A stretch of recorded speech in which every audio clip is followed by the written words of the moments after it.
4 del 4 del 86. 4 de abril de 1986, Día de las Viudas. Bueno, la ciudad autónoma de Buenos Aires, por ese entonces llamada Capital Federal, se encontró empapelada con afiches sobre la presentación de las viudas en el Luna Park. La primera vez que tocaban en el Luna Park fue la primera vez que una banda íntegramente femenina de rock se presentaba en este mítico templo. Pasaron muchas décadas para que se repitiera. Imagínense el grado de popularidad que tenían las viudas hijas.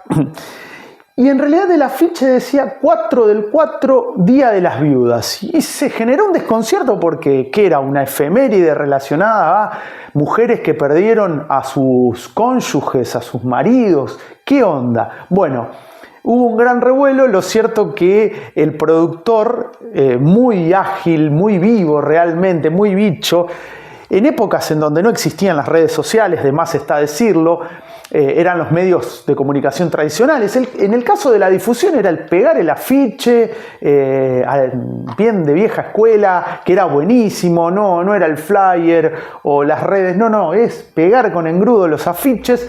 Y bueno, pegaron esto, quedó empapelada la ciudad de Buenos Aires, como decía Capital Federal en ese momento, con el Día de las Viudas. Se cumple 40 años justamente de esta presentación llamado el Día de las Viudas porque desembarcaron por primera vez en el Luna Park las míticas viudas e hijas de rock and roll, Sinesi, Ruffinati, Díaz, Epumer, y dieron justamente este momento que capturó su máximo pico de popularidad. Realmente eran muy populares, además de ser muy ingeniosas y de hacer una música que a mí me encantaba y me encanta, que no pierde vigencia. Yo era un adolescente, tenía 13 años y estábamos enamorados todos de las viudas e hijas, que además rompieron muchos preconceptos machistas que había en ese momento. Y ellas se llevaron todo por delante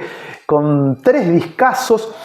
En realidad, este Luna Park era como una especie de anticipo de Vale 4, que fue su último trabajo discográfico, y de alguna manera la despedida de Ciudad Catrúnica, que fue su gran disco y el más exitoso, que vendió más de 200.000 copias.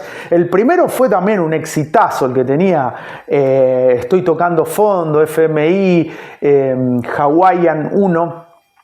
Pero este Ciudad Catrúnica fue un exitazo. Tengo el cassette que me regaló mi querida tía Eugenia, que en paz descanse, salvadoreña ella. Fue julio del 86, habíamos ido con mi familia a Buenos Aires a visitarla a ella y a mi tío Dante, y bueno, yo estaba enloquecido, era una época complicada, y bueno, me dijo, toma, te regalo la plata para comprarte el cassette. Tiene 40 años este cassette, que lo amo, tiene, bueno, Lollipop, Lista de casamiento, Tras la medianera, ¿qué le digo a los chicos? La versión de Plata Plata del Pata Pata de Miriam Makeba, La silicona no perdona, Necesito mimitos, Agítese antes de usar. También las letras, muchos decían, letras naif, sin sentido. Agítese antes de usar, tan naif no era. Me recuerda mucho a Virus, que se los criticaba de letras superfluas, modernosas, gente que realmente no entendía nada, anquilosada. Y bueno, Virus tenía un trasfondo y tiene un trasfondo en sus letras que, bueno, todas estas personas evidentemente no llegaron a captar. Este es el disco que ellas, en realidad, bueno, el que las terminó de catapultar a la fama.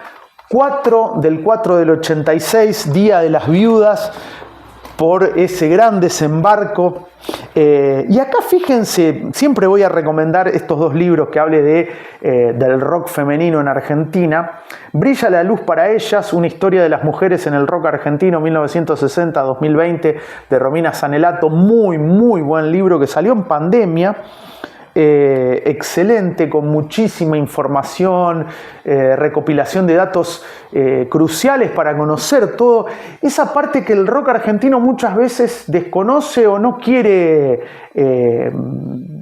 resaltar. Bueno, este libro hace justicia junto al otro, ya los que siguen mis videos sabrán de cuál estoy hablando. Pero fíjense el grado de popularidad de Las Viudas e Hijas. Aparecían en la revista Pelo y en la Villiquen. O sea, más popular que eso imposible, en la revista de rock por excelencia en ese momento, la Pelo, y en la revista Villiquen, que con anteojitos fueron las dos revistas infantiles más importantes. Quienes tienen más de 40 seguramente lo recordarán como yo. Habrá coleccionado, sus padres les habrán comprado una de las dos. Yo tenía las dos, me acuerdo, me gustaban las dos. Clásicos de la infancia, en mi caso ochentosa. Y acá también, bueno, me voy a los libros de Romina Sanelato, como decía. El éxito era total de Las Viudas. Las músicas cuentan que no podían salir a la calle, subirse al subte, porque las reconocían y las querían tocar, rasguñar, les quitaban los aros, les cortaban el pelo. Era una locura. En el 86 sacaron su tercer disco, Vale 4, el último. Para presentarlo decidieron tocarlo en el Luna Park el 4 de abril de 1986, hace hoy exactamente 4 décadas. Al productor se le ocurrió empapelar la ciudad con unos pósters en blanco y negro que decían 4/4, Día de las Viudas. Era un mensaje misterioso, sin firma, que a los medios confundió. Qué lindo cuando confunden a los medios, y más en esa época, como vuelvo a decir, sin la existencia de las redes. Todos pensaban que era una campaña política. Nadie sabía qué eran esos afiches. Bernardo Bergeret los dejó una semana en la calle, incluso hubo notas políticas sobre eso. Pensaban que eran cargadas de un partido al otro, recuerda Claudia Sinesi, bueno, época en donde políticamente la Argentina estaba polarizada entre el justicialismo, el peronismo y el radicalismo.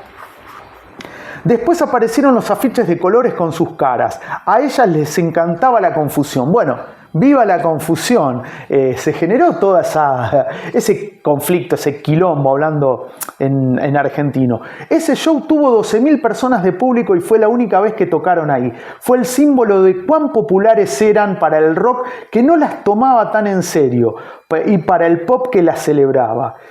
Ese año, en 1986, el gran hombre del rock las validó públicamente. Luis Alberto Spinetta las eligió en todos los rubros como mejor disco, mejor cantante, mejor canción y mejor bajista en la encuesta anual que hacía el suplemento Sí de Rock y Juventud del diario Clarín. Bueno, y acá dice Mavi, la crítica era bastante prejuiciosa con nosotras. No estábamos entre sus preferencias. Bueno, eso es lo que sucedía, imagínense, hace 40 años cómo era la situación. Y el otro libro que siempre recomiendo es este, Al Taco, Historia del Rock Argentino hecho por mujeres, 1954-1999, de Carolina Santos, Gabriela Sey y Silvia Arcidiácono. Son dos libros complementarios muy, muy interesantes, con una investigación muy profunda, muy minuciosa, que yo creo que es obligatorio leerlo, porque van a descubrir mucha información que tal vez los grandes medios o no tienen idea o no les interesaba. Y bueno, son trabajos de investigación muy minuciosos, y para aquellos fanáticos del rock argentino, hiper recomendables. Bueno, Editorial Gourmet, aquí dice, el viernes 4 de abril de 1986, hacen su primer Luna Park, que también es el primero en la historia del rock argentino, hecho por una banda conformada por mujeres. Pasarán cerca de 25 años para que algo así vuelva a ocurrir. En el programa que se entregaba al ingresar podía leerse una sintetizada autobiografía que cada una de ellas había escrito para presentarse. Bueno, ahí cada una de ellas, Mavi, Claudia Ruffinati, Claudia Sinesi y Mapu, María Gabriela Pumer, iban contando en ese folleto o en ese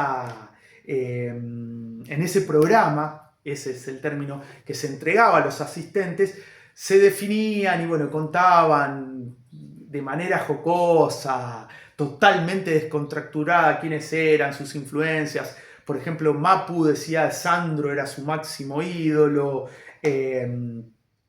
Por ejemplo, Mavi Díaz, hice contacto con la Tierra un 10 de marzo de 1961, cumplió 65 hace poquito, en Bruselas, bajo el signo de Tauro y en el año del búfalo. Caí en un lugar lleno de locos, músicos, trapecistas de circo, actrices, contrabandistas, cantantes, chacareros, bailarines y sacerdotes de la iglesia ortodoxa. A los 8 años decidí concursar en Si lo sabe cante.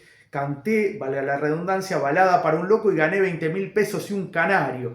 Roberto Galán me flechó para toda la vida. Si lo sabe cante es un programa clásico de la televisión argentina conducido por Roberto Galán que iban y cantaban. Los últimos fueron muy bizarros en la década, fines de los 80, principios de los 90, pero también al ganador se le daba un canario. No sé por qué, era muy bizarro, pero y ese era el tono de estas autobiografías que se presentaban en los programas.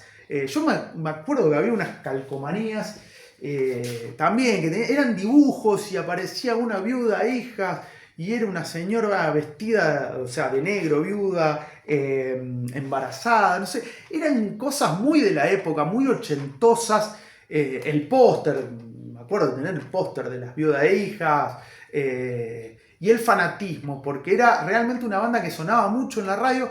Tal vez yo, por ser adolescente o preadolescente, no sentía mucho ese prejuicio que había generalizado, tal vez por ser preadolescente, como decía, pero era una banda, es una banda que me encanta, que la sigo escuchando y me sigue generando la misma energía, la misma pasión y la misma alegría. Yo escucho una canción de Las Viudas Hijas y me generan alegría, con letras, como decía, préstenle atención a las letras porque no son tan superfluas y vacías como algún intelectualoide dijo del rock. Bueno, todo eso está zaraza.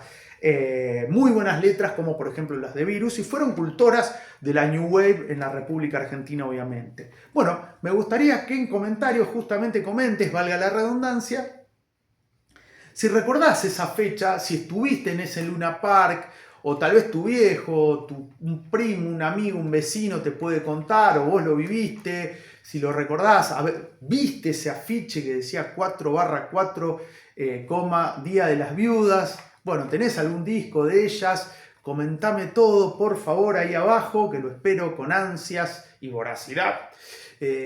Un me gusta y de paso te suscribís, que no cuesta nada, es gratuito justamente, y es un gran apoyo para este canal under, no indie, under, bien under, como quien lo lleva adelante aquí el señor Guillermo Pez, alias Willy Fish. Bueno, ¿sabías que el 4 del 4, un día como hoy, un 4 de abril de 1986, hace exactamente 4 décadas, se celebraba el Día de las Viudas porque las gloriosas, maravillosas, sensacionales viudas hijas de rock and roll desembarcaban en uno de los templos más importantes del arte argentino y también del boxeo, obviamente? Desembarcaban nada más y nada menos que en el mítico estadio Luna Park. ¿Lo sabías? ¡Viva las viudas hijas!